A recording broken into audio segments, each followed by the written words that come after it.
pleasant day to everyone. We present to you our topic Filipino Grievances against Governor Wood. In observance of Araw ng Kagitingan or Day of Valor, which was commemorated last week on April 9th, as we reflected on the Filipino and American soldiers who fought against Japanese forces during World War II, questions began to arise in our group. Did we fully receive true freedom and independence after the Americans helped us? Are there no broken promises? What happened and who is Governor Wood? Why did the Filipino people grieve against Governor Wood? I am Laurangel S. Ochavo, and together with my group mates, Renant Barrett, Harmony Mankawan, and Mesli Silian, we are going to uncover or answer these questions throughout our report.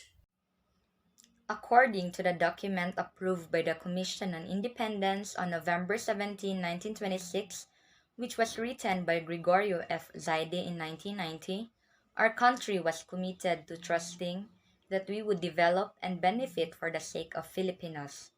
The Philippines came under the American flag.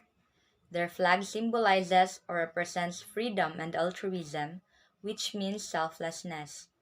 American sovereignty was implanted in our country with the sworn purpose of training Filipinos in the art of self-government as well as granting us independence.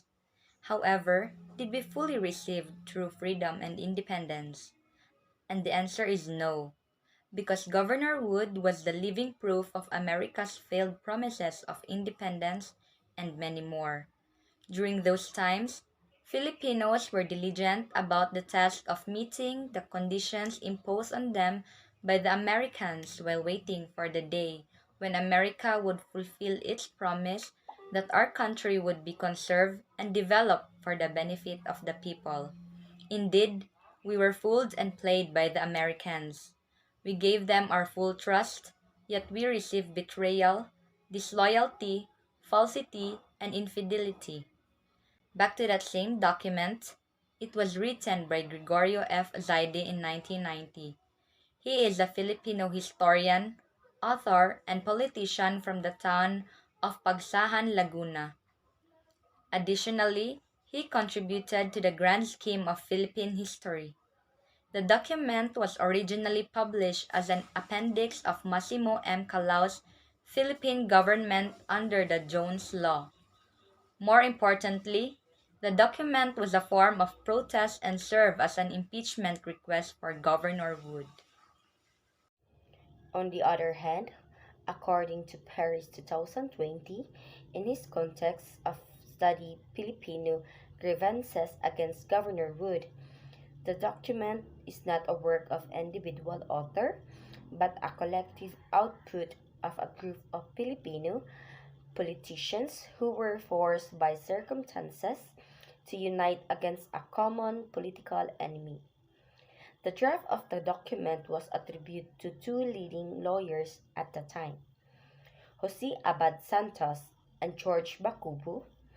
On November 17, 1926, the upper and lower houses of the Philippine legislature adopted the draft as a joint resolution. Above all, there are no broken promises? Unfortunately, they were broken promises. Under the 20 years of civil government, there was mutual understanding and loyal cooperation between American and Filipinos. It was just disheartening to say that the expectation of political emancipation and the spirit of cooperation that would be maintained were all parts of a false hope. Instead, there was a strain or usurpation and arbitrary acts, which resulted in self-government and the destruction of our constitutional system and reversal of American Philippine policy. The struggles that the Filipino leaders experienced with the governor would improve the nationalistic spirit of the Filipinos. The two opposing political parties formed a coalition known as the National Supreme Council. On the contrary, Governor Wood abolished the council and he ruled the island without the cooperation of legislators. Who is Governor Wood? Governor Wood's name is Leonard Wood. After he retired from the U.S. Army in 1921, he was appointed by President Harding to Philippines as Governor General. In October 15, 1921, he was sworn into office and Filipino politicians did not oppose because they believed that he would not stay in the Philippines for so long since he would assume the presidency of University of Pennsylvania. However, he chose to stay in the Philippines. Governor Wood's reforms and his reassertion of American sovereignty was not agreeable and pleasing to Filipino politicians like Manuel Quezon. These are the arbitrary acts of Governor Wood. He has refused his assent to laws which were the most wholesome and necessary heads of department. He has set at naught both the legal authority and responsibility for the Philippine heads of department. He has substituted his constitutional advisor for a group of military attaches without legal responsible to the people. He has reversed the policy of Filipinizing the service of the government by appointing Americans even when Filipinos of proven capacity were available. He has obstructed the carrying out of national economic policies duty adopted by the legislature merely because they are in conflict with his personal views.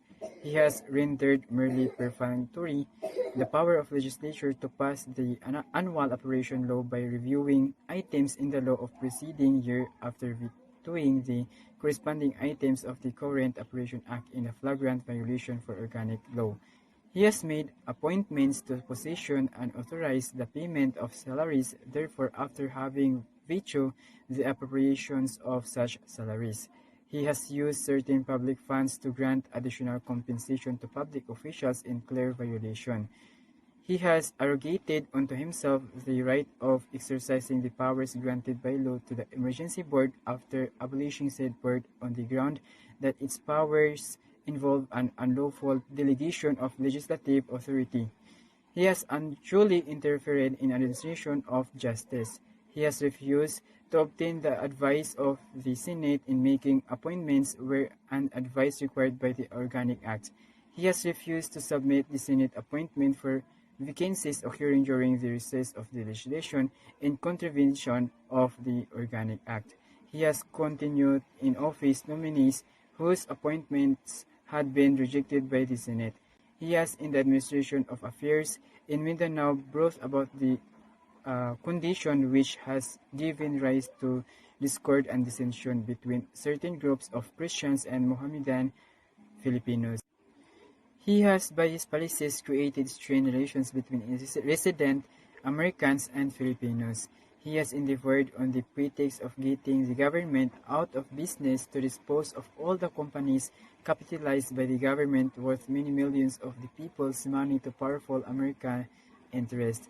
He has sanctioned the campaign of insidious propaganda in the United States against Filipino people and the aspirations. He has attempted to close the Philippine National Bank, so necessary to the economic development of the country.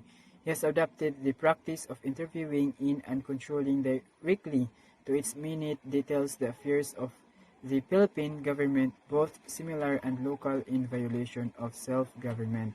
He has insistently sought the amendment of our laws approved by the Congress of the United States, which amendment would open up the resources of our country to exploitation by predatory interests. He has also promulgated Executive Order Number 37, declaring that the laws creating and defining the powers of the Board of Control, which is authorized to vote the stocks owned by the government in certain private corporations, are absolute nullities. It means that they will be of no importance or invalid. Why did the Filipino people grieve against Governor Wood? It was mainly because of his committed and lawful actions during his governorship. He even ruled the island illegally. His conduct of government was an obstacle for the Filipino people and Filipino politicians. It was like being in a cage again, and another survival that would suffer numerous Filipinos. We were clearly fooled because, in the first place, we demanded independence, but they strategized by appointing Filipino politicians to key government positions in hopes of fading our desire for independence. In addition, Filipinos grieve against Governor Wood because of the damage he has caused to the country and the people. On top of that, there were Filipino politicians who resigned. Governor Wood tried to win them back, but they failed because they were affected by his reforms and governance. Therefore, it sums up the disgust and grievance of Filipinos. In spite of all of that, the Filipinos learned a valuable lesson. We learned to not trust and give in easily, and to stand on our own in order to avoid catastrophic colonization by traitors and people with bad intentions. We were so pure that others took advantage of us.